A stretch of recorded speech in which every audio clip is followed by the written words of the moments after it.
Bonjour à tous, nous sommes le 7 mai 2025 et on déroule le tapis rouge à l'Élysée pour un boucher. Oui, un boucher puisqu'il est à l'origine quand même de la boucherie du Bataclan.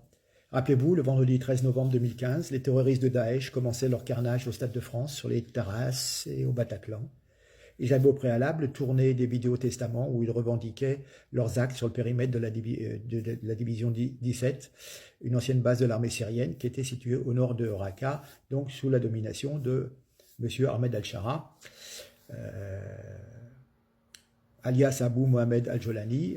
Voilà, hein. Alors il n'était plus dans l'État islamique, mais c'est quand même lui qui avait conquis Raqqa au nom de Daesh.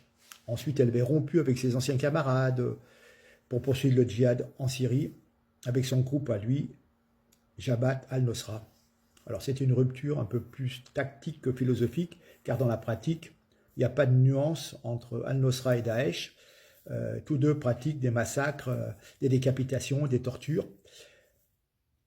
Al-Nusra est beaucoup plus basé sur la Syrie, tandis que Daesh était beaucoup plus internationaliste. Voilà, hein. Mais de toute façon, Ahmed al-Shara fait partie de ceux qui ont aidé à la création de Daesh. Il était le compagnon de cellule de Abu Bakr al-Baghdadi, qui deviendra donc le grand calife de Daesh. Voilà, hein. Et donc c'est toujours cette nébuleuse djihadiste qui a enfanté les massacres de Paris et puis encore d'autres attentats sur l'Europe. Mais grâce à Macron, on déroule le tapis rouge. Donc, en off, à l'Élysée, on vous dit « Nous serons le premier pays occidental à recevoir le président de l'autorité syrienne de transition ». Voilà, hein. C'est une manœuvre, une idée comme ça de Macron, puisqu'il n'a pas suffisamment à faire avec les problèmes des Français, mais il s'occupe de la Syrie, comme il s'occupe de l'Ukraine, n'est-ce pas? Voilà, donc Mohamed al-Shara, 42 ans, autoproclamé dirigeant de la Syrie, depuis son raid éclair sur Damas le 8 décembre dernier, à la tête des groupes djihadistes. Et c'est quand même un dirigeant dont beaucoup d'experts assurent qu'il ne contrôle pas vraiment toute cette nébuleuse militaro-sécuritaire djihadiste qui sont déjà responsables de plusieurs massacres en Syrie contre des Alaouites dans la région de Lataké, et puis contre les Druzes récemment au sud de Damas, et puis toutes les pressions qui sont mises sur la minorité chrétienne. Voilà, hein. Mais pour l'Élysée, Macron a besoin de se faire voir et la priorité est désormais de peser sur le processus de la transition afin d'accélérer l'émergence d'une Syrie, écoutez bien, démocratique et inclusive. Inclusive, parce que l'inclusivité, c'est important, hein. Donc l'Union européenne a levé provisoirement les sanctions sur quelques éléments vitaux pour permettre le retour des réfugiés dans leur pays, ça c'est une autre histoire. Et donc on a filé 2,5 milliards d'aides à Damas. Mais le problème, c'est qu'il y a quand même toujours les lourdes sanctions américaines qui demeurent inchangées. Et puis cet argent que l'on donne ne sera-t-il pas détourné au profit du terrorisme avec lequel, en fin de compte, al-Shara n'a toujours pas rompu? C'est ce que nous laissent entendre les services de renseignement occidentaux. Voilà. Et puis il y a quand même un CV chargé de quelques ministres du gouvernement, enfin, ce gouvernement provisoire, nommé en mars, qui l'accrédite, c'est pas des enfants de cœur. Donc, les diplomates se sont prostitués, les diplomates français ont arraché auprès des instances du Conseil de sécurité de l'ONU une dérogation spéciale au régime des sanctions qui continue de poser sur al-Shara en raison de son passé de chef djihadiste. Théoriquement, il a interdiction de se déplacer sous peine d'être arrêté. Donc on a tout fait pour que ce monsieur puisse venir à Paris. Voilà.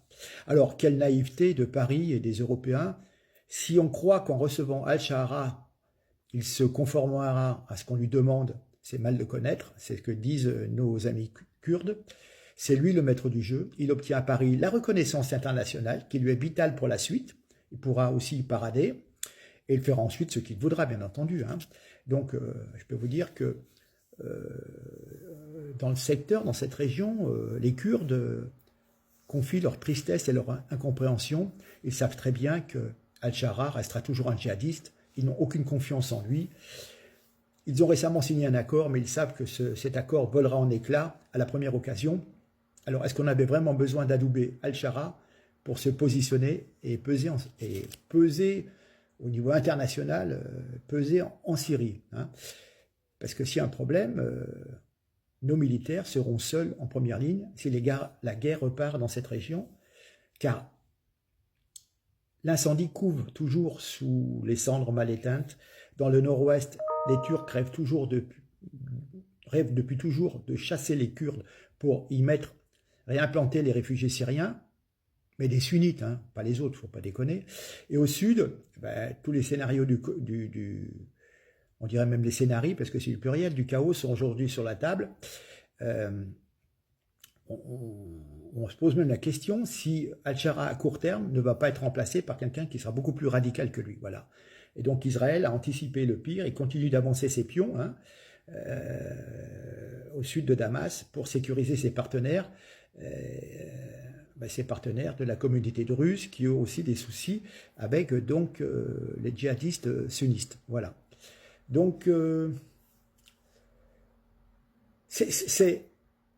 toute la présidence de Macron est dictée par le fait d'être au milieu du jeu, de toujours se montrer par rapport à l'Ukraine, se montrer au Vatican, aller mettre son grain de sel. Enfin, voilà, c'est quelqu'un qui a besoin d'être toujours au milieu et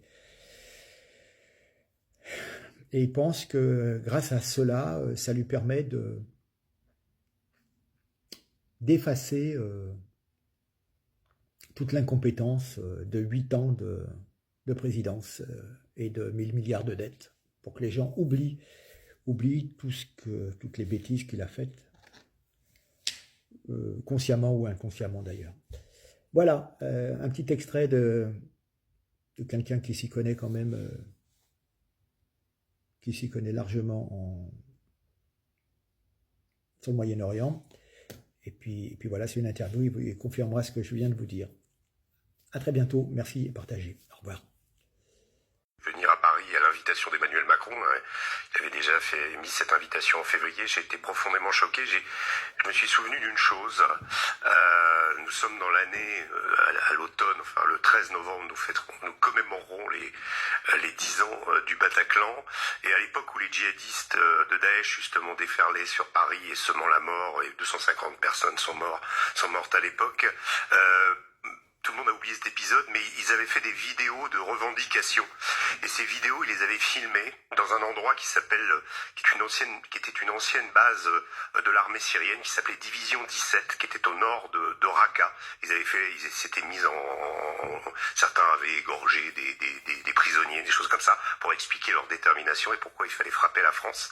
À cette époque, juste un an avant, le fameux Ahmed Al-Shara, de son nom de guerre Abou Mohamed Al-Jolani, au nom de Daesh, avait conquis Raqqa pour en faire sa capitale. Donc il a eu ce lien avec Daesh, il a été compagnon de route d'Abou Bakr al-Baghdadi, avec lequel il a partagé quelques mois en prison.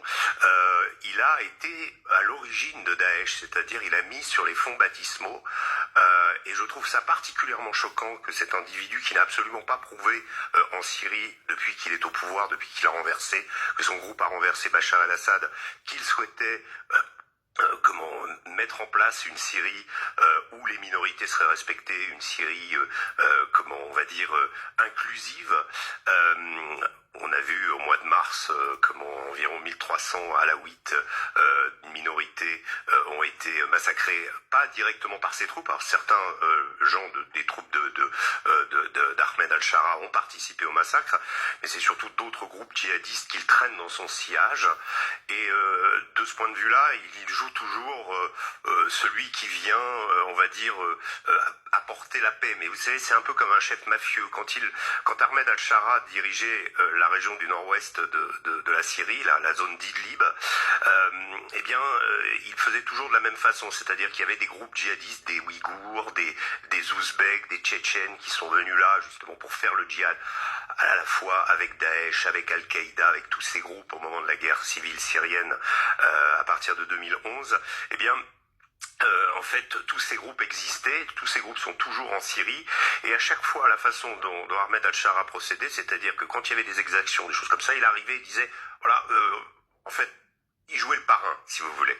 Et aujourd'hui, il fait exactement la même chose. Et les dernières victimes sont les Druzes, qui se sont révoltés récemment. Il y a eu plusieurs centaines de morts. Je parle de ça de la semaine dernière, dans des affrontements avec les autorités d'HTC, donc du groupe d'Ahmed al-Shara, qui, on le dit toujours, oui, il s'est écarté d'Al-Qaïda. Quand on regarde en 2016, quand il a quitté effectivement le giron de cette organisation terroriste mondiale, eh bien les termes étaient quand même, c'était pas une rupture fondamentale. Tout ce que vous dites, mais alors pourquoi, ce qui m'intéresse, c'est pourquoi la France? J'entends tout ça, tout ce que vous dites, j'entends. Oui. Mais alors pourquoi on le reçoit? Mais je ne comprends pas, surtout pour moi, oui, c'est ça la question. Non, mais la question, elle est, je pense que la France... Est-ce qu'on fait de la réelle politique? Et ça peut s'entendre? Est-ce que vraiment... Que la France s'intéresse à cette zone en regard des relations que la France a eues avec la Syrie par le passé, qu'elle tente effectivement de sécuriser le Liban et de reprendre pied dans la région, un endroit où on avait complètement perdu toutes nos cartes, alors qu'à l'époque on avait une réelle importance diplomatique à plein de niveaux en Syrie. C'est une chose qu'on ait réouvert l'ambassade à Damas, ça me paraît une bonne chose. Maintenant, je pense qu'il est prématuré. C'est le timing qui est pas bon. Moi, je pense qu'il faut que Ahmed al-Shara, et les Américains d'ailleurs ne lui ont toujours pas retiré les menaces qui pèsent sur lui. Donc les Américains sont extrêmement prudents. Emmanuel Macron est le premier chef d'État en Europe à le recevoir. Oui, mais si vous voulez, je pense que il y a de la part d'Emmanuel Macron, ou alors de la fausse naïveté, ou alors une manière de marquer un coup, d'essayer de dire voilà, on se met alors que la Syrie, je vous dis, n'est pas stabilisée. Aujourd'hui, les fameux Druzes dont je parlais, qui est quand même une grosse minorité en Syrie, ont demandé aux Kurdes de Masloum Abdi, le chef du YPG qui contrôle l'est de la Syrie, de prendre la place de Al-Shara. Donc, si vous voulez, la situation est extrêmement chaotique. C'est-à-dire que non seulement Al-Shara ne tient pas ses troupes qui commettent des exactions, ou en tout cas tous les groupes terroristes qui sont dans son sillage, et vous avez des mouvements de minorités en ce moment, que ce soit les Alaouites sur la côte, que ce soit les Druzes au sud, ou que ce soit les Kurdes au nord-est, qui de plus en plus refusent l'allégeance au pouvoir de Damas. Donc vous avez la question d'Israël qui occupe une partie de la Syrie, qui l'autre jour a tiré près du palais d'Al-Shara à Damas pour protéger les Druzes. Vous êtes quand même, tout ce que je vous dis là, c'est une situation extrêmement chaotique. Et nous, qu'est-ce qu'on fait? Eh bien, on essaye de légitimer ce personnage qui n'a pas fait ses preuves, qui n'a pas franchement rompu, on va dire, avec ses anciennes allégeances, et je vous dis, qui était quand même un des compagnons de Baghdadi et de Daesh au moment du Bataclan.